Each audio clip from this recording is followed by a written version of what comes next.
everybody filled out the sign-in sheet, right? Oh, yeah, that's done. We're good. Yeah, I'm not Into the future. I'm not a do it every day kind of gal. Let's get it out of the way. All right, I'm going to show you one more thing.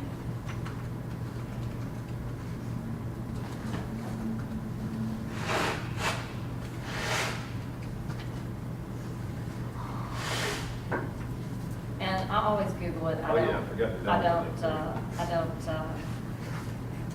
have the link marked, but I just Google SEP performance report. This is the performance improvement report. This is a required document during an audit. So I always recommend to my CP and MSs that you complete this for the client and you tell them, have this ready, email it to your auditor or give it to them when they get there, because the auditor has to complete this form. They have to submit this with the report, and it is what says, yes, they are or are not certified, and this is why. So this is a required form. I always encourage you to fill it out. So I'm just going to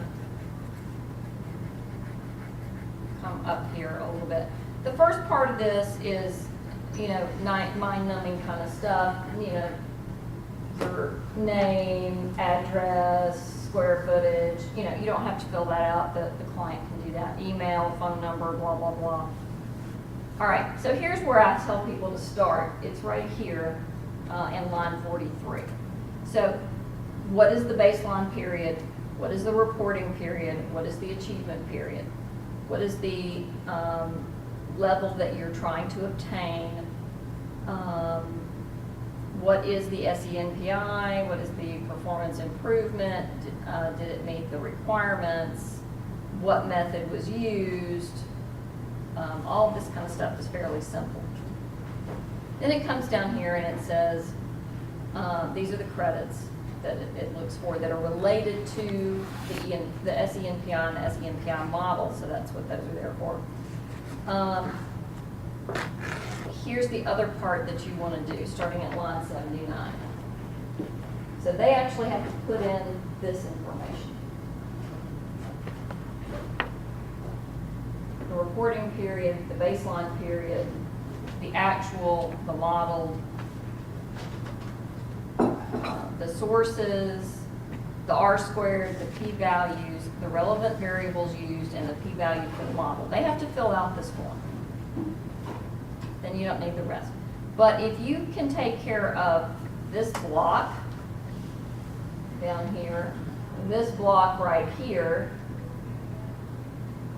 and this block right here, and a little bit of like line, here we go, this little bit in here, it makes the life of that assessor much simpler. And anytime the PV and assessor, especially the lead auditor, is happy, the audit goes more favorably. Happy auditors, happy results. So having this filled out, and you get, it all comes off the model. It all comes off that model page. So if you can fill it out in advance, it helps the audit go much more reasonably. And it's not like they're going to change the model after they submit it. It's done.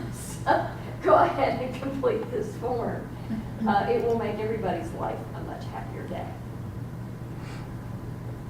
Okay. And most of that gets filled out in stage one. Yeah, so go ahead and get it filled out. It'll make everybody much happier. But it's not required for you to do it, it's something they have to do. It will make You're gonna everybody's supply life happy. you're gonna supply all the data for it, so. Yeah, you're going to supply all the data for it, and if you fill it out, you know it's correct. If they fill it out, there's opportunity for mistakes. What's the expiration date on This one, 2018. It's an OMB form, so it has an expiration date. It has to be reviewed.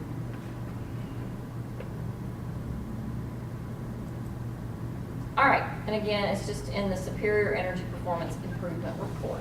So if you Google SEP and Performance Improvement Report, it'll pop, and you'll get this page. When they submit your paperwork for certification to the DOE, they have to turn this form in. Yeah, and when they get audited by ANAM, they have to have that in every audit file, so, important piece.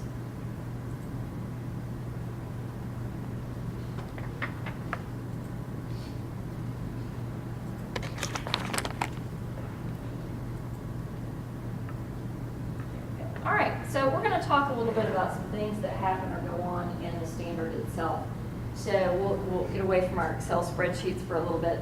So pull out 50,001 and let's take a look at some sections outside of 4.4. We're going to start by looking at procurement. And procurement is not the best written section in the standard, but it does have some interesting things in it that a lot of times you will get asked for help with. So what we want to take a look at is what are the issues, what actually needs to happen, and a little bit also at the design process. So what's required? All right, so this would be, the way you do this in the standard is you take the sentences and you look for the shalls, and where it says shall, you say, I have to demonstrate this. How do I do that? And that's how you walk through it.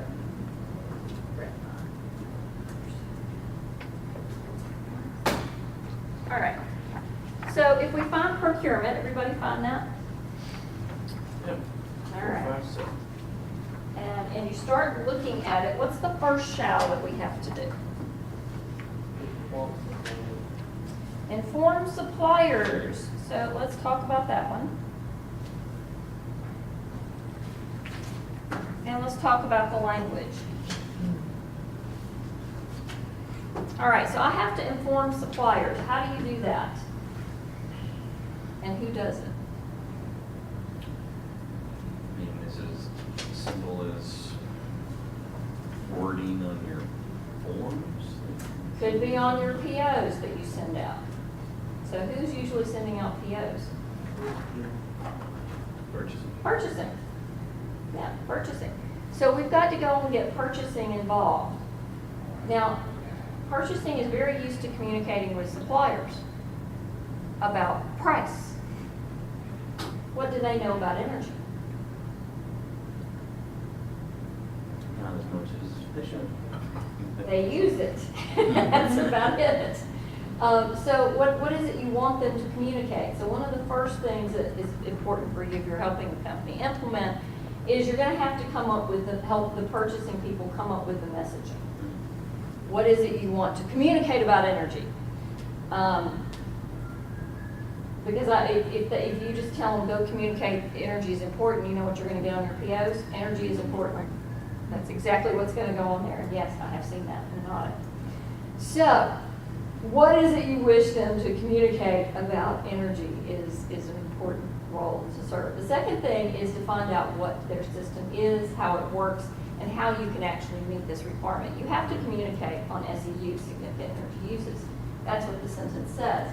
What it doesn't say is, does your purchasing system let you differentiate that? So let's say that my significant energy use is my, we can use the spray dryer and we'll use a steam system. So who am I what suppliers am I communicating to? Your utilities, essentially. Could be your utilities. Who else? Maintenance parts. Maintenance parts. All right. So how does procurement typically work within an organization? For utilities, yes, purchasing is probably the right folks to do that. They have a standing PO or contract agreement. Okay. Maintenance parts. How do you get those? Security, they have kind of fixed suppliers or kind of the list. Okay, I may have a fixed supplier list, in which case I know who I need to communicate to, and that's a nice, happy day for the CP.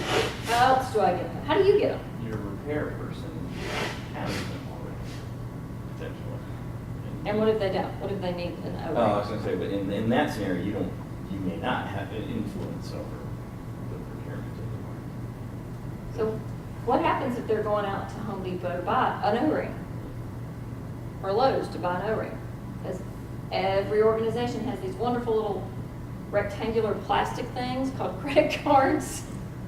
And if I need maintenance parts and it's under X dollar, I grab the credit card and I get in the car and I go, "Nyeh," and I come back with it in a little bitty bag.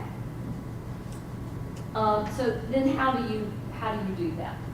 So that's a part of this, understanding who do I need to communicate to and how do I do that. And so yes, you may have set up criteria that you apply to a vendor list and you can communicate out to them through some sort of communication that you can help them develop. But when it comes to other things like credit card purchases, you have to consider your influence and how you make that choice. And there may be limited things you can do. In that case, you may be communicating to the employee who's going to the store and saying, all right, don't drive three ways around to get there. Do it in an energy efficient manner. And, you know, Make them walk. yeah, you could make them walk. There you go. I like that one. Okay, some, I don't know, like some devices, or they probably have a metrics to show the efficiency, you know, they ask the employee to pay a little attention to that. Maybe.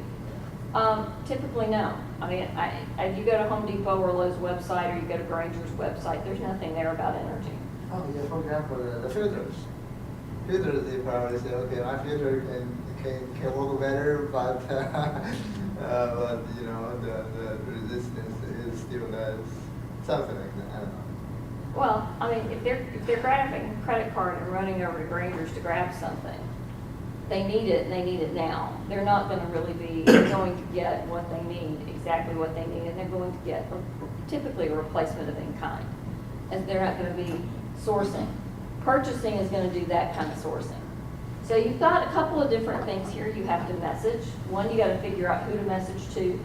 Two, you got to figure out what their procurement capabilities and purchasing policies are. And then three, how you can get the information to the right people. Now, you have to communicate about SEUs, significant energy uses. So for the dryer, it limits the number of people you have to communicate to, which could be good. But if I go into purchasing and they say, well, I use SAP and I can't single out, you know, the vendors for the dryer, my vendors aren't set up that way, then you have to work with them to come up with another methodology. It is not uncommon for them to simply send out a communication company-wide. We're going to send it out to all of our vendors. And you'll see a similar approach with other management systems such as 14. So that's the first one. All right, so that's a communication activity you're going to have to do, and a messaging activity. Now we're ready for our second shall. So now we're ready for a new activity. We need to designate how energy use over the lifetime of the product, equipment, or service will be determined. Okay, so determining or looking at the life cycle costing basically is kind of what this is getting to. So you're looking at and considering the efficiency over the planned or expected operating lifetime. Is this purchasing? That's who we were with. It's purchasing due life cycle evaluation. I wouldn't think so. Not usually. Purchasing usually does who has it fastest and cheapest. And that is what they are graded on. So this is something, other information they don't typically do. They may or may not know what to do with it once they have it. This is more designed for the organization to start thinking about things a little differently. So the easiest example, of course, is a light bulb. If you look at the cost of just a regular can light that you twist in versus an LED, yes, the initial cost of the LED is higher, but the lifetime cost is significantly lower. So that's what this is designed to allow you to do, to have that conversation, primarily with the accounting side of the organization. This is why you need to consider this item as opposed to this item. An LED is going to give us these advantages. So the audience here is a little bit different, but it's in the purchasing section. So purchasing has to be able to answer, well, how do they do this? So you're going to have a communication activity, and again, you're going to have to decide how they're going to do this life cycle thing and when they're going to do it, because I guarantee you they're not going to do it for O-rings. Okay, it's just not going to happen. So when and how to do this. One of the most common places to get them started is in capital projects, because they're already having to do some sort of formal justification anyway, so it's an easy place to add it. The other place to go and have conversation here, of course, is accounting. What are the buying and purchasing limits, and when are justifications start to come into play? That's a really good place to start to look at this life cycle information. You can, of course, do it for O-rings. Nothing that says you can't. But, you know, that's going to take some effort to get into the coding of the system. Now, SAP, it's an inbuilt function that's available within SAP system if it's turned on. There are other MRP and ESRPs that have it inbuilt, and you just have to turn it on. That's an IT question.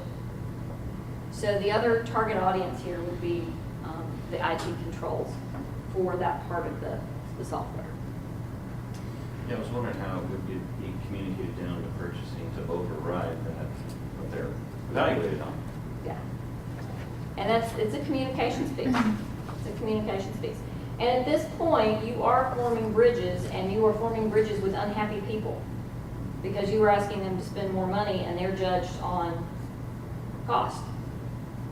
So you're gonna have to get them on board with this. The standard, however, does not require that they purchase the one with the longer life cycle, just that they consider it. What are those softwares that you just mentioned? Any type of purchasing software, it's usually an ERP or MRP, any MSRP. There's all kinds of different software systems that companies use. Okay. SAP is a brand that's probably one of the more common software packages used. JD Edwards is another very common brand of software packages used. It is not inbuilt function into JD Edwards. It is an inbuilt function in SAP. Okay. So you know, but JD Edwards allows you the opportunity to program it Okay. if you have a nice IT guy. Got it.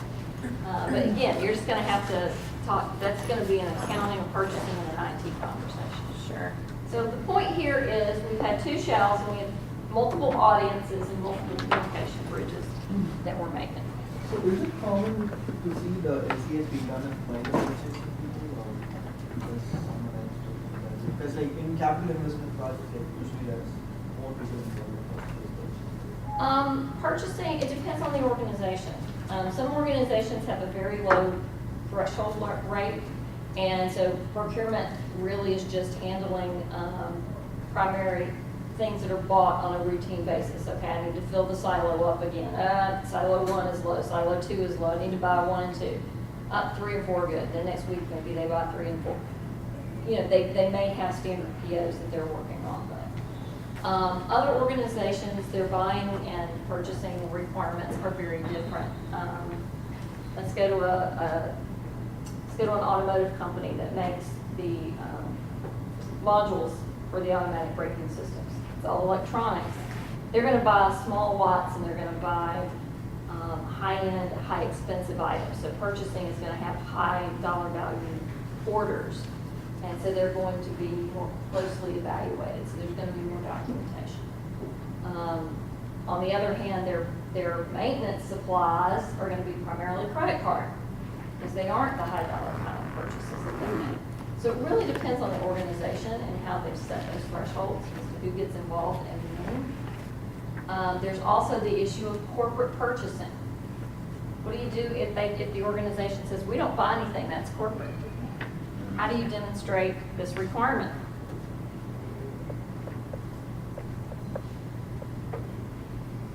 Ideas?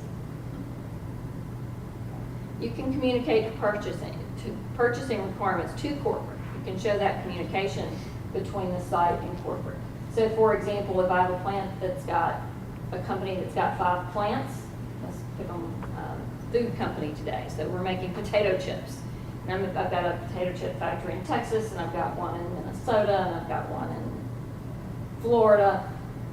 Corporate may purchase certain things, but they may also have the sites purchase certain things. They need to have this in place for the things they're responsible for, and there need to be communication between the site and corporate about the stuff they're not responsible for, which may be capital, especially equipment.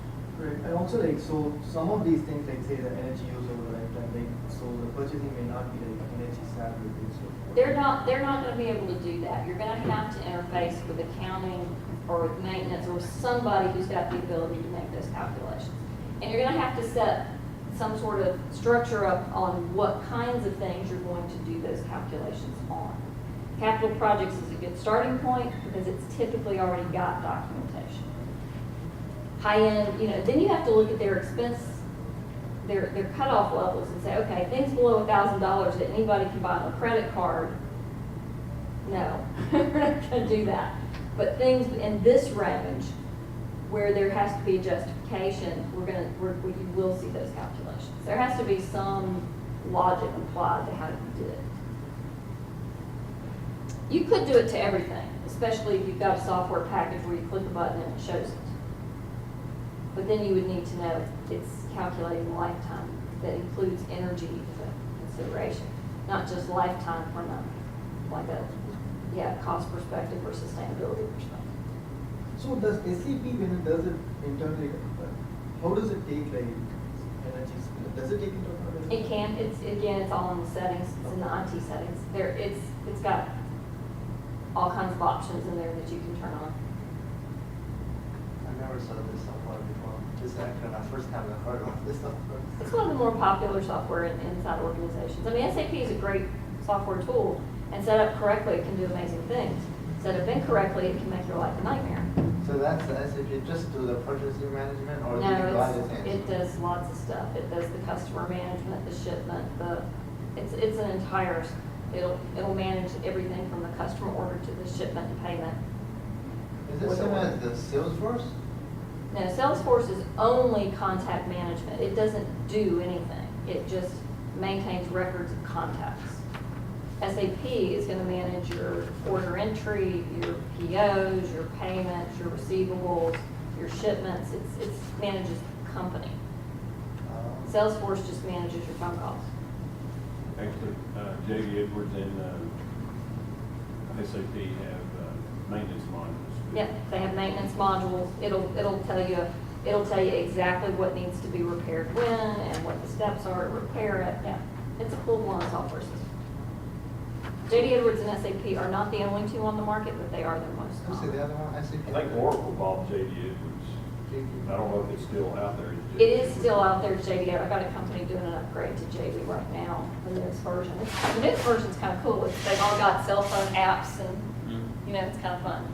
J.D. Edwards? Yeah, and those are manufacturing ones. There are several others in the service sector industries. Knight's Watch is one that hotels use. There's 5 or 6 different ones that hotels use that are equivalent to those same things in manufacturing, but they're designed for service sector businesses.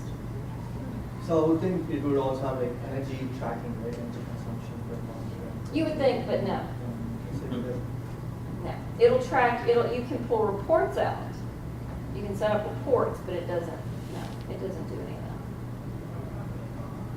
It's not really designed to handle the metering information. That's not, it'll handle the bills. It'll handle the bills. You can pull a report on who they've gotten it from and what they've paid. You can get that information from it. Are there any additional requirements in this area? No. But let's look at the last sentence. This is also one you will probably be asked to deal with. Let's look at the last sentence in 457. Define and document energy purchasing specifications for effective energy use.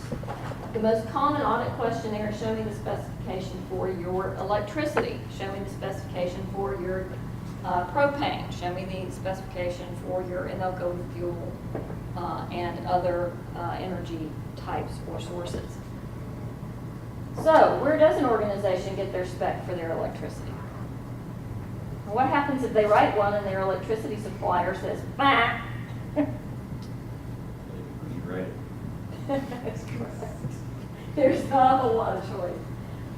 So I usually suggest going the other way around. Ask the supplier for their specification and then adopt it. That's my normal approach, but you can choose your own. But here we're talking about an actual specification. So in electricity, you would see things like the variance that you would allow, whether or not, for example, you would need to buffer the lines, those kind of things. What kind of, for gas, you might be looking at how much contamination you had or what your sulfur rates were, those kind of information. So it's actually a specification. And on the e-guide, there are some nice examples of specifications for you to look at. Does that mean I need an energy specification for my O-rings? Or my maintenance parts? Sure hope. No, not unless you define it for the effective use of that piece of equipment or that item. So for your SEUs, they may say, well, you've defined this as an SEU, where is your specification? So you should expect to have some questions around your sources and around the SEUs, possibly around things related to objectives. So for example, on that flocculant that we've been working on KRN, but the specification for the flocculant is probably the same specification you would use to purchase it. There's nothing unique about that specification in terms of energy. So the quality of it and the delivery capability of the organization is appropriate for that specification as a simple example. So there may not be anything different from what they normally have in their specifications process. Okay. Don't go, jumping off the cliff with, oh, I've got to write specifications for O-rings. All right, so let's look at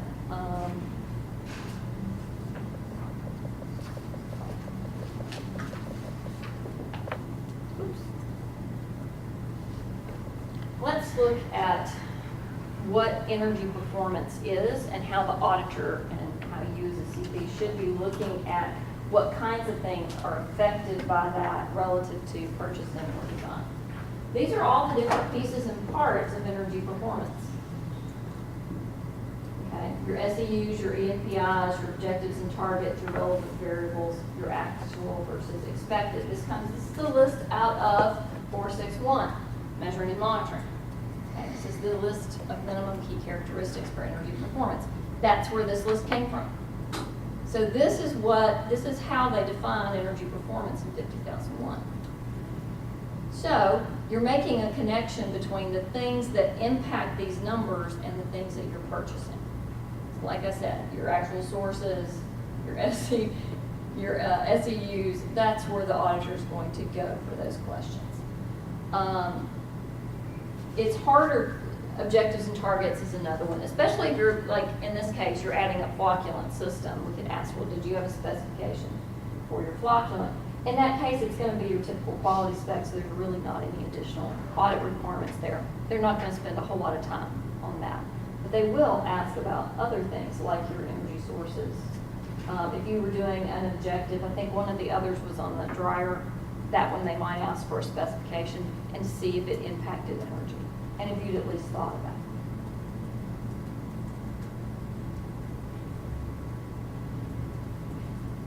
So let's talk about services.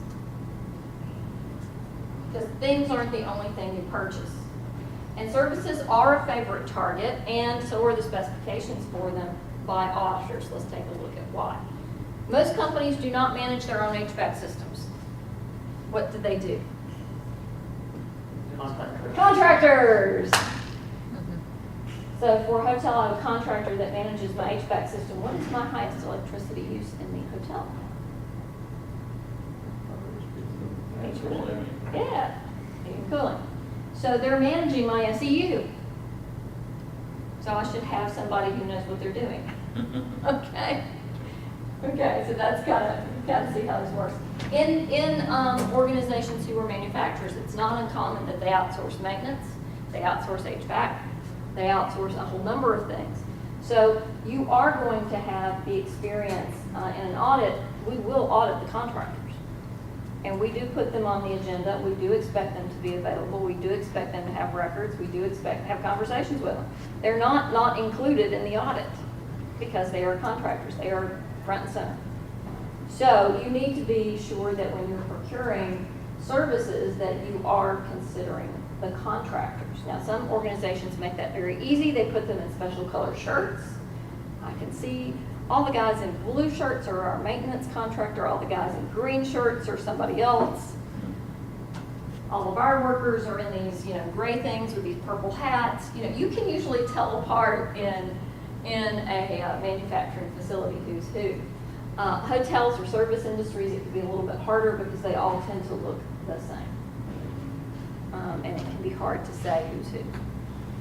But you are going to be purchasing services that are relevant to the energy management system. So you are going to need specifications, and they are going to need to be familiar with your system and your requirements, especially if they're managing an SEU. They will be a significant part of the audit. So you need to make sure that as a CPNMS, you are considering who are their contracted service providers, how do those folks work, how does the communication work, what are they doing with this equipment, and how are they indeed managing it. If you're asking to improve something there, how is that being managed? Where are the records? How are we going to access those in an audit? All those fun things are things that you really need to think about. And you also need to kind of consider setting up the system of how they do this. So when they're considering this at the start, they have some criteria that's going to allow them to make a positive decision for a good working relationship.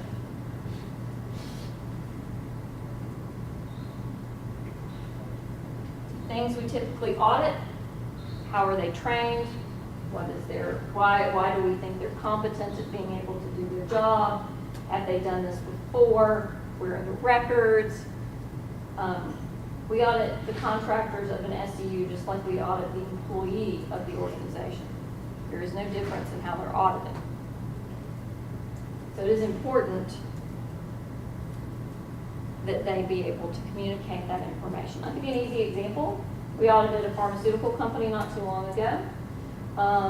Pharmaceutical company personnel, it's a very large pharmaceutical company, they're very good at what they do, which is making drugs.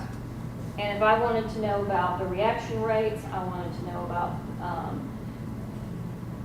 any one of the clean rooms in terms of the chemistry going on, they could answer those questions in a heartbeat. If I wanted to see the required or regulatory documentation, it was there in a heartbeat.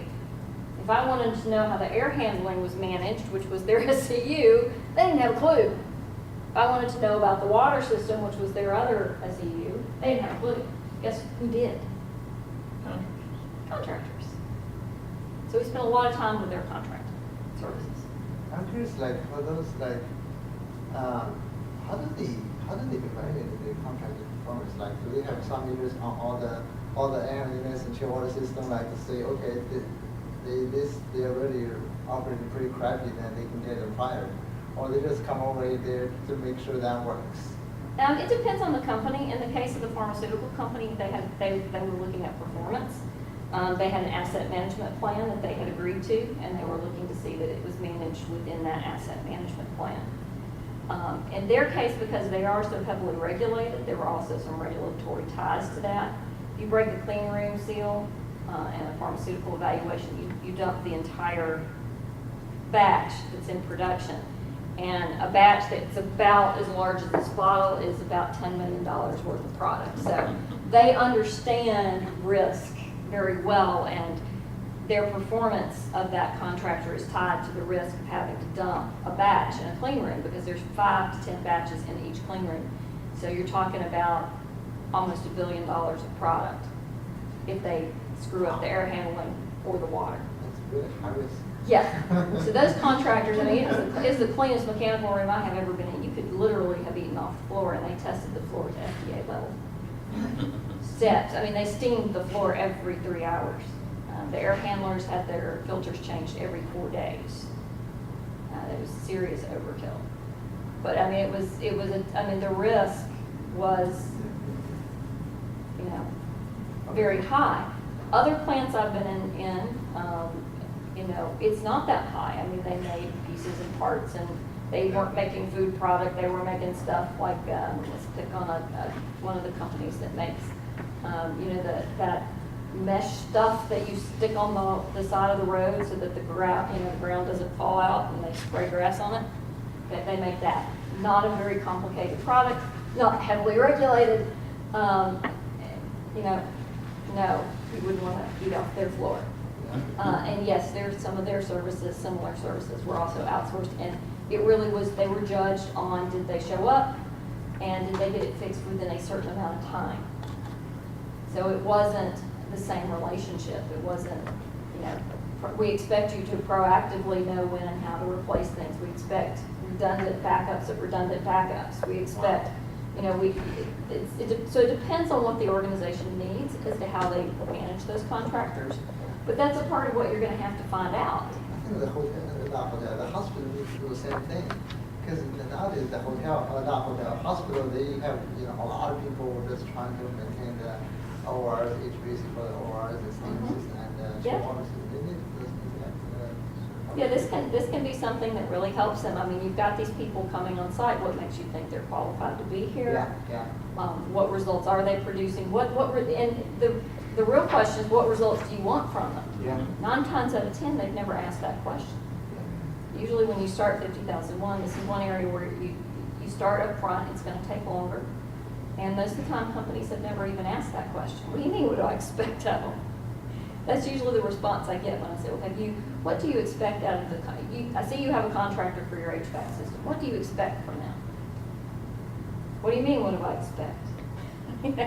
It can be very little things like, how fast are they supposed to show up? Do they do routine maintenance? How do you know they did routine maintenance? Do you know the people coming have their refrigerant license, and do you know that they're capturing refrigerant? Do you know how often they do charges? You know, do you know if they ever did a charge? Do you know what do you know what kind of equipment is up there? Is it yours? Is it theirs? What's the relationship? What's the working performance specification on the equipment? They may have never asked any of those questions. So this is, when you get into services, you may be diving into the unknown depth. And you just have to kind of see, and it's going to vary from those 2 spectrums that I gave you. You're going to see something between those 2 typically. And you're just going to have to see where you are. Some people they will pay attention to, some people they will not. So yeah, this can take you a little bit of time to track down, and it can take you some time to arrange for discussion. You also want to think about the life cycle analysis issues that are required here as well. Purchasing an HVAC system could definitely have an impact on your significant energy use. It could become one or come off of being one, and it can definitely impact your energy review or profile.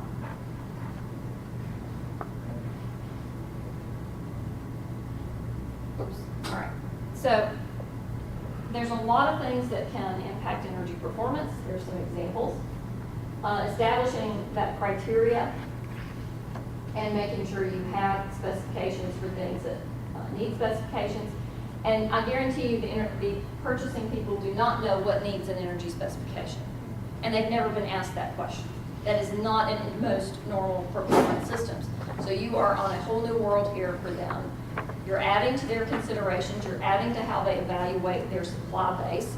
So you are up in their face, and they're going to be a bit resistant. So you really need to make sure you present to them this information in a way that helps them understand how this is going to help them do their job more effectively. Because otherwise, you're in their face and in their business, and you don't need to be there, okay? Because they're already evaluating suppliers and doing it fairly well in their viewpoint. So why do I need to add this additional layer?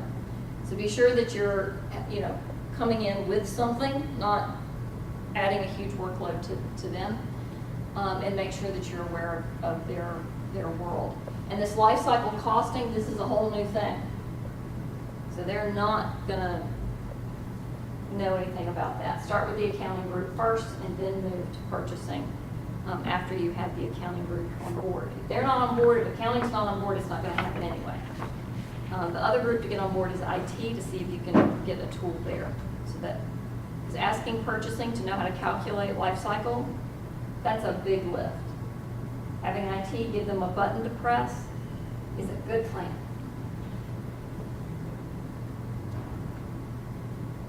Okay, we talked a little bit about corporate, so I'm not going to spend a huge amount of time here. But basically, you need to make sure that if it is a corporate process, you know how that's done. So I'll give you an example. The company has 200 or 300 sites around the globe. They have a corporate contract for utilities. So the sites themselves don't purchase the utilities. It's not an uncommon approach. So how do you get the bills? And how do you provide feedback if there is a problem?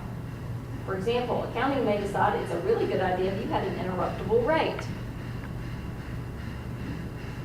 And your equipment in production may not like interruptible rates. Okay? So what does that mean and how do you deal with that? That's a good example of dealing in corporate purchasing. Another thing is having access to the bills. That can be an adventure if they have corporate purchasing as to how that's done. So getting that information on the suppliers, if it's corporate, giving feedback to corporate, understanding the criteria that is used, especially if all the sites are not 50,001. If all the sites are not 50,001 and you want them to add this criteria into their evaluation process, you're going to have to show the value of that criteria. Why is it important we do this?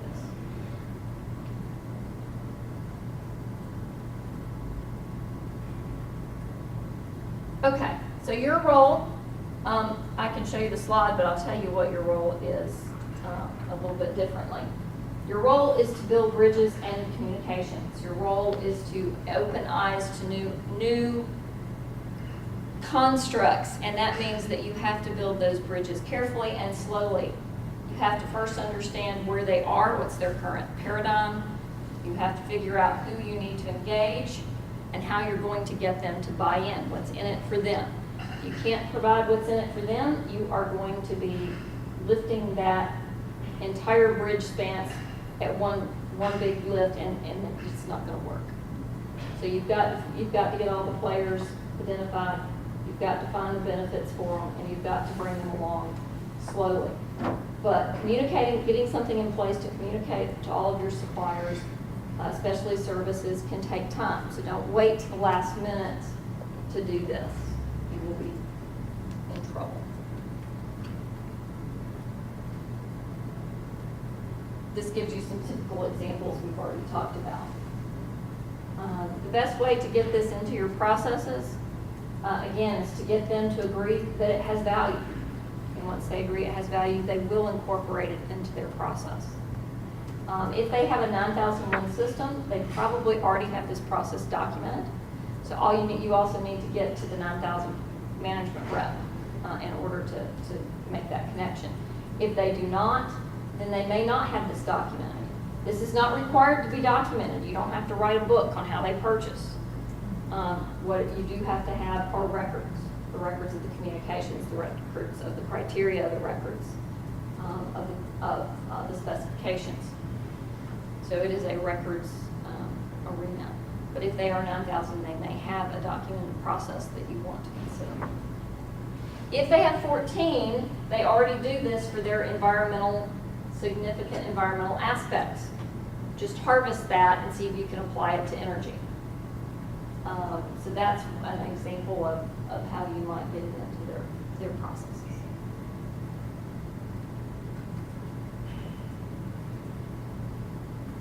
This one, remember, if you're looking for what do I need to include in procurement, you need to start by thinking about, all right, how do we do energy performance? Well, we've got our SEUs, we've got our objectives and targets. Those I need to include for sure. We have our energy sources, I need to include those. What else might I need to think about? Then you can look at your KPIs, and you can look at your relevant variables. And the other place I would look is in this area at the measurement equipment itself. That's another good one to have a specification for. But usually quality takes care of that for you, but you might want to check and see. You never know. So you are going to be helping them develop these mechanisms. These are some of the things you might want to think about. This is going to help you with that life cycle costing construct. What's the upfront expense, incremental, the maintenance cost, how long is it going to last, Disposal cost and salvage value are usually a big deal. And then also the energy use and expected cost of that over the lifetime. Again, very simple example is light bulbs. Another example might be, the only one that's not cost that's not up here that I try and get you to think about is the regulated cost. So I'll give you an example in water, wastewater. Due to some new regulations, they've all gone to micro-bubbling. Micro-bubbling has been put in place for a regulatory purpose, but energy-wise, guess what? Some more. Much higher cost from an energy perspective. So I encourage you to also consider regulatory issues, because that may be bringing in something that actually is going to increase consumption. And as a CP, you may need to help them take that into consideration with the baseline adjustment. So you can also use this to your advantage to help you get notified of changes. And that's a good example.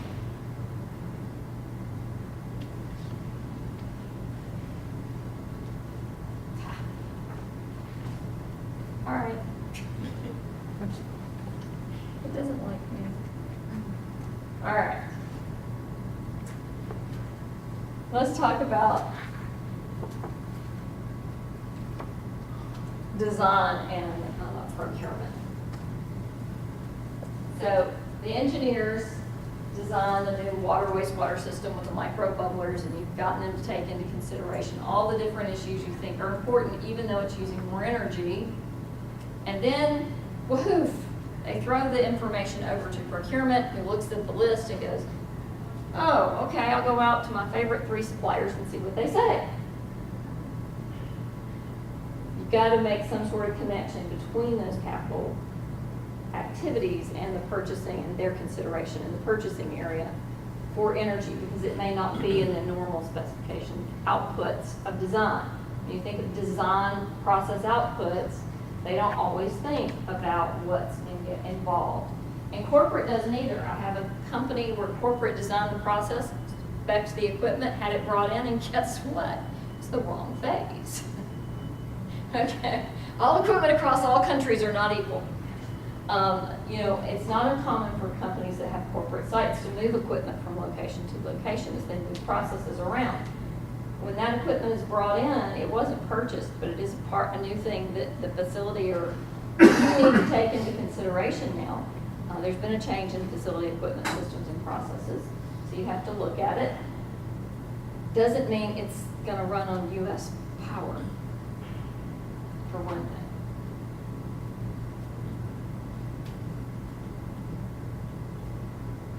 All right. When you do have corporate, make sure you know what's going on with their corporate people. Okay. In the EGOT, there is a worksheet on life cycle. There is a procurement checklist, which is pretty good. There are some example specifications, which are very helpful when you're going to talk to purchasing, so that they know what kinds of things you're talking about. And there also is some information in there about working with corporate processes.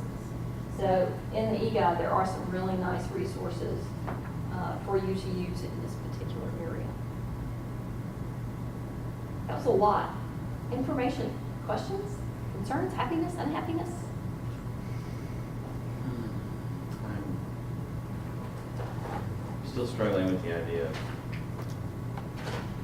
making that connection with purchasing such that they can be evaluated differently. Or that everybody from them all the way to the top understands that essentially the criteria have changed. Yes, and sometimes you have to do what I call, one of the tools I use that has helped me is what I call the top management breakfast. And I literally do some sort of, donuts or bagels or some combination thereof with senior management. And I will get senior management. And, I want to know, first of all, that it really is a commitment they're willing to make, and that they're willing to, how they want this energy issue now to be addressed through their strategic plan. Then they go away. Usually I have some sort of commitment signature page. Then we come down to the next level of management. That's where your issue is. level right below senior management. That's where your issues are. They have to buy into it. That's where your head of accounting is, that's where your head of purchasing is, that's where your operations director is, that's where your pushback is gonna come from. But once you have senior management buy off, then you can get this level buy off. And now it's not about their buy off, it's about here is our new paradigm. How can we make this work for you? So it's not about, the buy off comes above that. And if you kind of structure it like that, so literally you have a breakfast and then you have the directors coming in after senior management is going out, and they see that, they need to know senior management was there, they need to know those signatures are real, then their willingness to say, okay, how are we gonna implement this is a little higher. And once you have that, how is this, and there it's how are we gonna do this, what are the benefits to you? And then once they agree with it, then you can get traction. If you don't have that, it's not gonna happen. They're gonna fight you because they have their metrics. Yeah. They have their metrics. Okay.